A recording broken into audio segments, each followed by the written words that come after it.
Alright guys, so I'm doing a tier list once more. This is Persona 5 Phantom Thieves. Now, I have not played the Royal portion. I'm playing Royal currently in my own time and I'm at Kaneshiro's Palace. I've not even completed Strikers.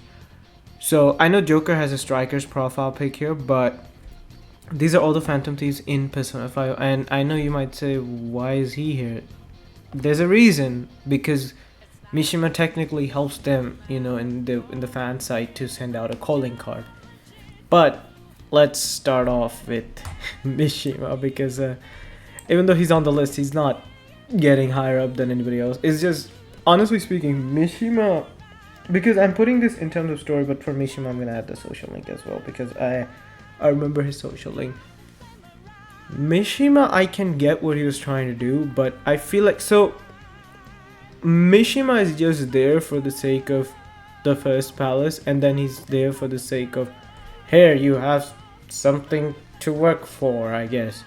Mishima had some cool moments. I feel like when you go, by the way, this has Persona 5 spoilers, when you do the Operation Maid Watch and stuff, but I feel like Mishima never got the respect at all, or never got the character development that he needed. I think I should give the example. If Mishima was like the undercover Phantom Thieves, he doesn't go to whatchamacallit, to the metaverse or anything. He's just, okay, if Phantom Thieves need information for main palaces, he can go like underground and find maybe, find some dirt on Madarame, or I mean Kaneshiro would be tough, but like find some dirt on Okumura and stuff, or maybe find some information on Futaba, like get some under the radar information. Like, you know how in Spider-Man you play as Mary Jane and she's like I'm not saying let us play as Mishima, maybe like show some cutscene or maybe some little gameplay aspect of you're playing as Mishima, or like your Joker and Mishima is with you and like he's going underground with you, stuff like that. I feel like Mishima could have been done well, but he's honestly nah. Number 9, Haru. Now, I know there are memes Haru not getting screen time, but I feel like I have to put that in because now that I have played other Persona games, 4 and 3 included, when I first played P5, I never really got into it, but now that I've played other Persona games, I've got to a point where I agree that there was no reason for her to be like she is, screen time and everything. Here's the thing. The problem isn't with Haru. The problem is with how Persona 5 itself is structured. Now, minor spoilers to Persona 3 and 4. These aren't major. When you play Persona 3, every character basically is there and is developing with the story. When you play Persona 4, every character has, I won't spoil the world, what's it called, but has their own world, like palace. I won't spoil for those who haven't played P4. Now, each of those worlds represent the character. The best example I can give is how Futaba is represented in her palace. It's different. When you play Persona 4, you understand. I don't want to spoil. But because of that, even when the character comes late, they have proper development because their palace or the world represents that development. The problem with Persona 5 is there are palaces. All these characters, unlike prior Persona games, have their own special awakening cutscenes, which are gorgeous. But that's it. Now, I do like Haru's development as like going against her father and everything. But the problem is, after you're done with Haru's palace, the next 2 palaces involve Joker. And that's where the problem lies. Everybody gets 1 palace. You 2 get 1 palace. Kamoshida, you get 2 palaces actually. Sai and Makoto. Sai and Kaneshiro. You get 1 palace. You're a different case, but like if you want to put it, you technically get 2 palaces because Shiro as well. But all of these characters get 1 palaces. Haru's palace was just, I'm leaving you guys. It was more for Morgana than for Haru, in my opinion. And coming true, I gotta put Morgana in it. I feel like when it comes to Morgana, I like the idea of him actually acting up and saying I'm useless, and like his emotions himself going against the fact, oh, I'm useless. But I didn't like the fact that this guy is nothing. I'm sorry. I like people say Teddy is annoying. Nobody says Koromaru is annoying. If you say you're, but people say Teddy is annoying. It's not about annoyance because I'm looking at characters, but I just don't get Morgana at all. Like, listen, I can understand you think you're useless because you're overwhelmed by the knowledge of Futaba the Hermit. But my god, he literally, the problem with both Haru and Morgana, I have to say, is their character development is in one palace, but it jumbles each other up. At first, Haru has her development, and then Morgana has his development, but it feels so weird that at the end of the day, in my opinion, it doesn't even matter. And it's worse for Haru. Her dad dies. And here's the thing. And the next palace is Shido. That is important too. Joker. These two are like, this guy, whatever, you can like kick him out of here. I don't care. These two, in my opinion, I don't want to hate on Persona 5. I love Persona 5, but these two are they just suck as characters. I'm sorry. I think they did not do justice with these characters. Next, I have Yusuke. Honestly, Yusuke is I would have to say is a pretty good character. I'm not gonna go to gameplay wise. Gameplay wise, he's broken. But when it comes to like story, I feel like his whole like Yusuke is a big example of what these two should have been. What happens after Yusuke's palace? Yusuke doesn't have a home. He has his whole character. He still has his character arc going on. What happens? Oh, by the way, they never. I'm not talking about social link. I'm talking overall. Not the confidants, but his fiance, her fiance was still alive. They never talk about this, by the way, in the story at all. But what does Yusuke do when he leaves out of Madarame? He tries to find a new home, and he's also working through his mother's death and the Saori. He gives that to Sojiro. He tries to find his own art. And Yusuke is very, even though it's like for comedic purposes, his whole like buying, what is it called, crabs, right? Or something, I forgot, sorry. But like his whole money problems and everything. And then his own, Yusuke is the most, honestly speaking, the direct character when it comes to P5. He complements, when it comes to Persona 5 itself. I feel like, here's the thing. All these characters have their development after their respective palaces. I mean, you two are different. Akechi and Joker are different, but all four, and you're also different, Futaba as well. But all of these characters and Yusuke have their own development after the palaces. This guy is just random to me, and the whole screen time thing. It's a meme, but when you are making this list and you look at these characters and you go back to her, it's like. The only reason she's above Mishima is that Mishima just overall sucks. I think his involvement, I know he does the fan side, but like, just remove Mishima, add Futaba, who cares? Like, Futaba, I can guarantee you does way better work than Mishima. Mishima is a 0. She's like 0.1. And then he's like 0.12, and then there's like, yeah, now he's a 1. Like I think that's where I have to put them. Now, the next character I have to put... This one was tough. I should, like, put these two above. Honestly... No, I'm gonna do this. I'm gonna change my mind. There's a reason. Okay, let's talk about both of these. Why I could put them here. Why I put An here, and then I'll tell you why I, like, change Ryuji. An's whole Shio dynamic, her friend dynamic, her changing herself, her, like, like understanding her mistake to blame Makoto. Same goes for Makoto, but we're gonna come here why she's gonna be above An. But the whole dynamic, and the reason I put here Ryuji here is I'm gonna tell you why. An is amazing because the story lets her be. Why did I put Ryuji here? Let me tell you why. You know this is very famous and people hate this scene, but I'm gonna also get into it. So I don't know why Persona has this. They don't do that much with Persona 4's Yosuke, but why Persona has this thing, even in P3 kinda, is that this like secondary character that's like the best friend of the main character has to be a joke character even in serious situation at times.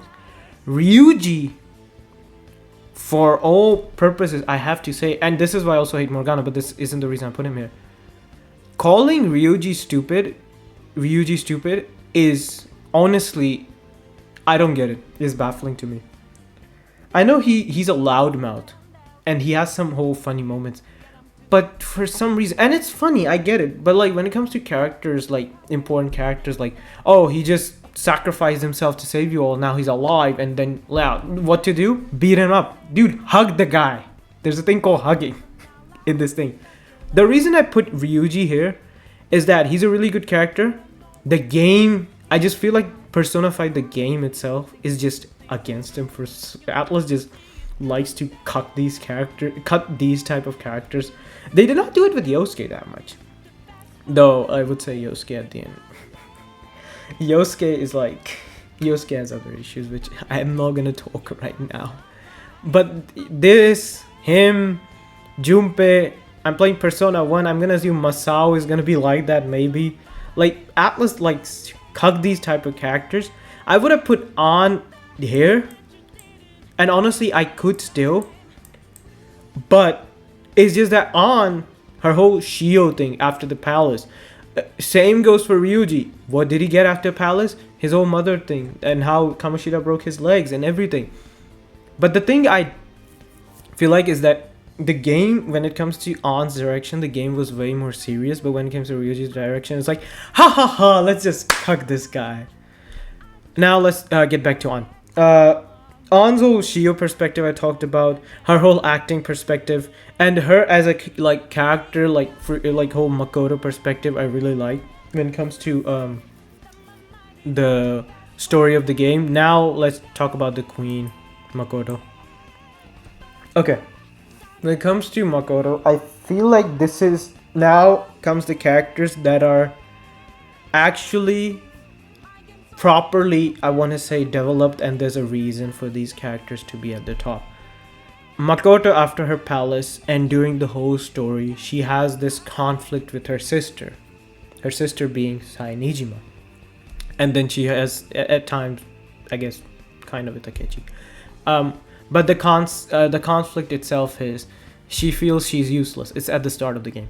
She feels she's useless. She feels that because even like Sai, for some reason, one day was like, yeah, she got some bad, I don't know, she had a bad mood because of something at job. I don't know. I'm just making stuff up here. But like she has a bad move. They're eating dinner. Sai's like, you're useless. Why do you exist? And then Makoto's like, oh, I'm not useless. And you know the whole Kaneshiro Palace thing happens and she awakens her persona. But later on down the line, they need information. Hey, let's send Makoto to get a USB to get information from Sai's laptop because Futaba has some gizmo tech. But then what happens later on is that we get to Sai's palace. Now this is where I really like the concept. This is prior to Sai's palace, when they're like checking does Sai have a palace. Makoto isn't like, she's my sister, you can't do that. She genuinely is very like direct, very rational. She's like, yes, I did expect my sister to have a palace. And that's where I feel like Makoto for me became one of the like best characters in Persona 5. And her whole concept of justice developing from time to time, from I need to listen to adults, from I need to make my own decisions, from I can have my own beliefs, I do not need to follow my sister's beliefs. And then her whole dad situation, I feel like you can make a big gap between, like, honestly, I'm gonna do it.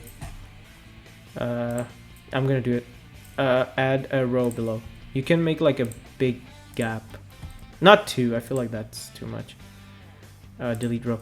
I feel like you can make a big gap here when it comes to these characters, because I feel like these are now other characters where I feel like Persona 5 did really good. And the next character, even though I hate this guy, I gotta put him here. I don't hate him, but I hate the fact that people like just... I haven't played Roy, but people justify his actions. Akechi. Akechi is... Now, Akechi actually solves one other problem that other P5 characters have. The thing is, I play P5. When I first played, I was like, it's fine. I did notice that, but then I went to P4, then I went to P3, and now I feel like Persona 5 characters have this problem that there is lack of foreshadowing with character introductions. Why isn't Futaba early shown earlier? They can hide her name. They can make it like she's literally, when her palace starts, she's literally spying on Joker. And here's my question to you all: why isn't Futaba shown earlier? Haru I can kind of understand, and Makoto was kind of shown earlier, but Yusuke I understand. But then there are times when Haru does come to school, and then Makoto they could try, but like there are times when I think, why isn't Futaba foreshadowed? Because she's literally spying on Joker. We could literally see, and we have seen in Shido's palace that the people Shido's working with, they try and hack the Phantom Thieves. So like they could have made this whole scenario where we thought, oh, Futaba is the villain, but then we find out, oh no, she's not the villain. That's the case. But let's talk about Akechi. When it comes to Akechi, I feel like his whole villain origin arc was obvious. I honestly, I would say I never cared for him in a sense that, oh, he's a villain. I'm sad. Like it was a given he's a villain. If you didn't get it, it's fine. It's not that complicated. But I like Akechi having like this whole like him changing his, because he has two forms, his Loki form and his Crow form, right? I like that. First of all, I like the emphasis on his Loki form, because Loki is mischief. He's like, oh, he's like lying to the Phantom Thieves. He's like pranking the Phantom Thieves in a sense. Because I watch Marvel, so I have kind of understanding of Loki, and that's actually what Loki is. But now we have Akechi in Crow form, and then this is like his Phantom Thieves outfit. This is like he's perceiving the Phantom. He's like lying to the Phantom Thieves as a Phantom Thieves in his Crow outfit. Then he changes into his Loki outfit, and I really like the shift in his whole what can I say, his personality when it comes to his Loki and his Crow outfit. His very like calm, like very cunning, very like believable personality changed into something so different that he's okay. I did expect he'll be a villain, but when his personality changed completely, that was new to me. I did not expect him to be like this raging maniac, but it works so well. I hate this character in a sense that people justify his actions, but I haven't played Royal. I feel like people did that after Royal. But his villain, not his villain arc, but him as a villain, I feel like works so well that I gotta put him here. And his like whole Shido story, that okay, I wasn't surprised that he was villain. I was surprised that Shido was his father. That was something that got to me. It's one of those like cliche story moments. Oh, the main villain and he had a bastard child, whatever. But like, this was sudden for me. Now I think I should put top twos. This is where I feel like the controversy starts. But I'll talk about Futaba first. I gotta talk about Joker. Okay, so Joker is one of those characters which is hard to hard to evaluate, but let me talk about him. Joker is easily, I think, an amazing like protagonist, main character. I feel like I played P3 and P4. I think they're better. I don't want to hate on Joker, but I think those are a step above. But Joker, if I have to give an example, this is gonna sound weird, but Joker is like Makoto and Yu Narukami's love child. I know that sounds weird. Joker has this he doesn't have depression, but he has this depressing, sad area. But then he has like Narukami's fun aspect. He has Makoto's depressing kind of storyline, but then he has Narukami's whole like smile and like enjoyment and joyfulness. He's like a mix of both. But when it comes to Joker, I like his person. Okay, I'm playing Persona 3 Portable. I would say FMC has better like funnier options, but Joker is like there up there. Like, you date Kawakami, and Kawakami's like, will it be okay if you're dating your teacher, something like that, and Joker's like, that's the best part. And like Chihaya is like, Do you like dating older women, something like that? And Joker's like, hell yeah. But him, this is where I feel like Joker getting two palaces is honestly Shiro, and then the final Yaldabaoth one. That's not a palace, it's Mementos, but I'm adding that as a palace. A dungeon. You know what? Dungeon. And his wild card, and him doing everything, even though he was at a disadvantage, technically he was in a jail cell. Kinda, yeah. He wasn't at a disadvantage, kinda. I don't, maybe. But him at a jail cell, he's like, you look at P4, Narukami's in a limo, and Narukami got the best life, by the way, in a limo. And then you look at Makoto, he's like in this elevator, like, and stuff. But like when it comes to Joker, his, I feel like, character arc, and okay, I think Joker and I think Makoto and Narukami are better than Joker, but Joker honestly has one of my favorite scenes, maybe even my favorite scenes in all of Persona. You know the Sai Nijima scene where Akechi kills Joker, but it's not Joker, it's his shadow, and then you see Joker sitting there like that and smiling. That is one moment, because when I saw that scene, I saw Joker dead. I was like, oh, okay, we're gonna get to, I didn't know his name, Shido, but I was like, okay, we're gonna go, because Persona 5 was my first game. I was like, okay, we're gonna go to Shido's palace, and it's gonna be like, we're gonna play as the Phantom Thieves, and like Joker's dead. But then Joker is like alive, and I was like, what the hell? Wait, what the hell just happened? Wait, excuse me and explain to me, how is this guy alive? And then they tell you, and it actually does make sense. It's not like this. It's not like they established something new. This is something that was established already in the Persona 5 universe, and I think in the Persona universe as well. And I was like, wait, what? But Joker having his whole like fighting Shido, and like you look at it, and Shido's like whole his like he it starts from Shiro is the reason he's on probation, and then he's the one that stops Shiro, is very climactic. And then you go at Yaldabaoth, and like his Saturnile, and he takes out his gun and like kills Yaldabaoth. It's just, man, I'm goosing up. Like, maybe I have to think, who's the better like protagonist? Like, no, I think Makoto and Narukami are, I don't know, I have to think on this. Finally, let's talk about Futaba. Okay, when it comes to Futaba, I have to, there's one thing. Futaba is different than all of these characters, by the way, in one regard.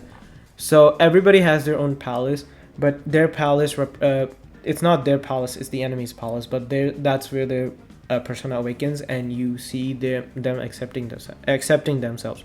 Futaba is different because it's basically Futaba. It is Futaba's. It's not basically. It is Futaba's palace.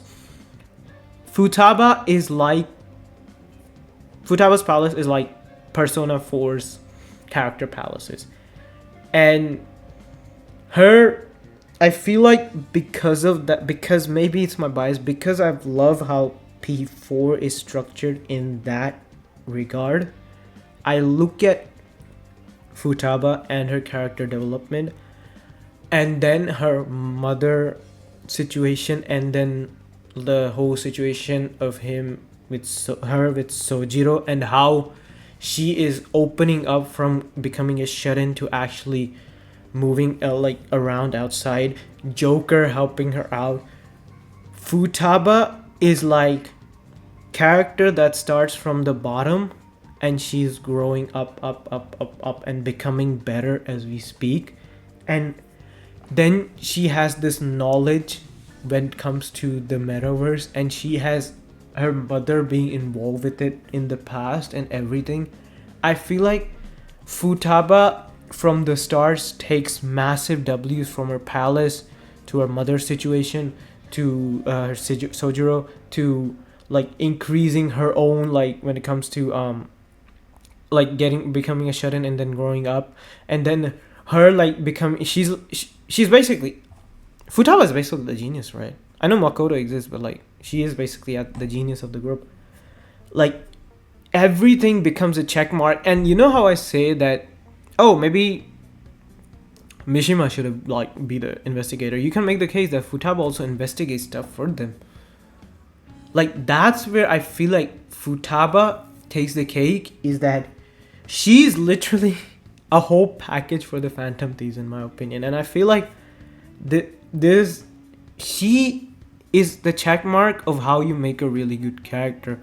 Overall, this is my list. I hope I did explain everything correctly. I should have said this at the first. Some people don't watch this video and might see this, but when it comes to this list, this is my personal preference. Maybe you say, I don't know, you say I hate Makoto. She's okay. If you say she's worse than Mishima, then please don't. But you say Makoto comes at the end. It's fine. It's fine. It's your list. But this is my Phantom Thieves list from Persona 5, not Royal. OG Persona 5. One is Futaba, second Joker, third Akechi. Oh wait, no, wait. First is Navi, second is Joker, because these are the Phantom Thieves. Third is Crow. I want to say Loki, but Loki is a Phantom Thieves in Royal, but he's not a Phantom Thieves in this. I'm gonna assume. We have Queen, we have Panther, we have Skull, we have Fox, we have Mona, we have Noir, and we have Mishi. That's his Phantom Thieves name, Mishi. I just made that up. But I hope you enjoyed this video. Like, comment, subscribe. Tell me what your lists are in the comments below. And I hope you don't tell me to do some wrong stuff, because again, this is all preference. You can make your own list. Be healthy in the comment section. Peace. Bye-bye. Boom, boom, boom. And subscribe.